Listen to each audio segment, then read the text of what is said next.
कितना भी खा लो भूख लगती रहती है, अभी खाना खाया फिर से भूख लग जाती है, क्रेविंग्स तो जैसे ख़त्म ही नहीं होती, पानी की प्यास भी ज़्यादा लगती है और इतना खाने के बाद भी थकान भी रहती है और ठीक से नींद भी नहीं आती।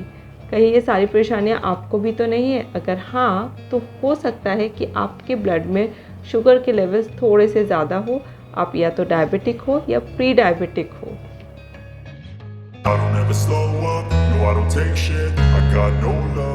Welcome to healthy living with doctor Abhilasha. मैं हूँ डॉक्टर अभिलाषा और अगर आप इस चैनल पर नए हैं तो प्लीज़ इस चैनल को ज़रूर सब्सक्राइब कीजिए और बेल आइकन को प्रेस कीजिए, जिससे कि आपको इस वीडियो की नोटिफिकेशंस मिलती रहें।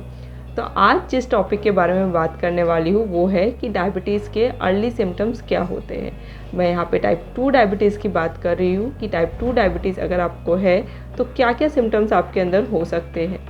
टाइप 2 डायबिटीज़ बहुत ही वेग डिजीज़ है। इसके सिम्टम्स स्टार्टिंग में बहुत ही वेग आते हैं, हमें नहीं पता चलता, बड़े जनरल से सिम्टम्स होते हैं और उसके बाद में जाके जब शुगर लेवल काफ़ी हाई हो जाते हैं और बॉडी में चेंजेस आने लगते हैं तब पता चलता है। डायबिटीज़ की बीमारी आज एक महामारी बन गई है। दुनिया भर में आधा बिलियन से ज़्यादा लोग डायबिटीज़ से पीड़ित हैं। इंटरनेशनल डायबिटीज़ फेडरेशन की रिपोर्ट के अनुसार 20 से 80 साल की उम्र में लगभग 460 मिलियन लोग डायबिटीज़ की बीमारी से ग्रसित हैं। ये इस आयु वर्ग में दुनिया की 9.3% आबादी। और सबसे कॉमन सिम्टम है भूख बहुत लगती है और थकान भी बहुत ज़्यादा होती है।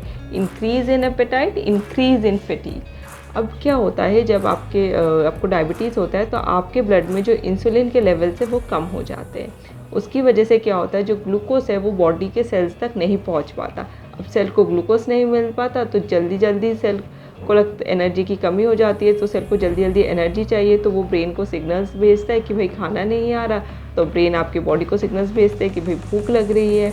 तो आप खाना खाते हैं, खाना तो ज़्यादा खाते हैं लेकिन ग्लूकोज जो है वो सेल तक नहीं पहुंच रहा, एनर्जी मिल नहीं रही है, थकान हो रही है, जबकि आपकी डाइट नॉर्मल से ज़्यादा हो जाती है। इसके साथ साथ क्योंकि आपके ब्लड में ग्लूकोज के लेवल ज़्यादा है, यूरिन की फ्रिक्वेंसी भी बढ़ जाती है और क्योंकि यूरिन की फ्रिक्वेंसी बढ़ जाती है तो उसकी वजह से आपको प्यास भी ज़्यादा लगने लगती है। तो भूख भी ज़्यादा लग रही है, प्यास भी ज़्यादा लग रही है, थकान भी ज़्यादा हो रही है और यूरिन की फ्रिक्वेंसी भी बढ़ रही है। साथ में अगर आपके शुगर लेवल थोड़े हाई हो गए हैं, एडवांस डायबिटीज़ की बात कर रही हूँ मैं, उसमें क्या होता है आपके नज़रों में धुंधलापन भी आने लगता है। डायबिटीज़ की वजह से आँखों में भी चेंजेस आते हैं, रेटिना में चेंजेस आते हैं और भी एक्सुडेट्स बनने लगते हैं, तो उसकी वजह से आपके नज़रों में भी धुंधलापन आ जाता है। ऑल्दो ये एक लेटर स्टेज की सिम्टम है बट लेकिन कई पेशेंट को नहीं पता चलता और यहाँ तक बात पहुँच जाती है। एक और जो कॉमन सिम्टम पेशेंट लेके प्रेजेंट करते हैं कि स्किन इन्फेक्शन बहुत ज़्यादा होते हैं, रिकरेंट स्किन इन्फेक्शन हो रहा है। अगर कोई इन्फेक्शन हो गया है तो वो ठीक नहीं हो रहा है, बार स्किन में कोई कट लग जाता है तो वो भी ठीक नहीं होता, उसमें भी समय लगता है। UTI, यूरिन ट्रैक्ट इन्फेक्शन, जो पेशाब के रास्ते का इन्फेक्शन है, वहाँ पर भी बहुत ज़्यादा कॉमन हो जाता है डायबिटिक पेशेंट में बार रिकरेंट UTI होना। और एक सिम्टम जो है वो है हाथ पाँव में जलन और हाथ पाँव में सूनापन, ये सुन्नपन जिसको कहते हैं, सुन्नपन रहता है, जलन होती रहती है, पैर के तलवे, हाथ के तलवे, पाम्स एंड सोल्स, उनमें बर्निंग रहती है।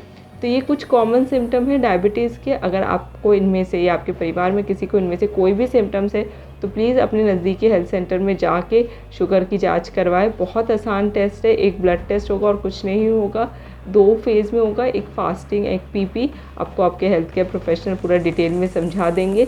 इन सिम्टम्स को इग्नोर ना करें।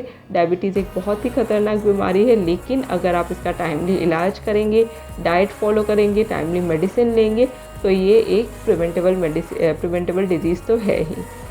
Thank you very much for watching. अगर आपने यहाँ तक वीडियो देख ही ली है तो प्लीज़ इसे लाइक कीजिए, अपने फ्रेंड्स एंड फैमिलीज़ के साथ शेयर कीजिए एंड यूट्यूब पे चैनल को सब्सक्राइब कीजिए।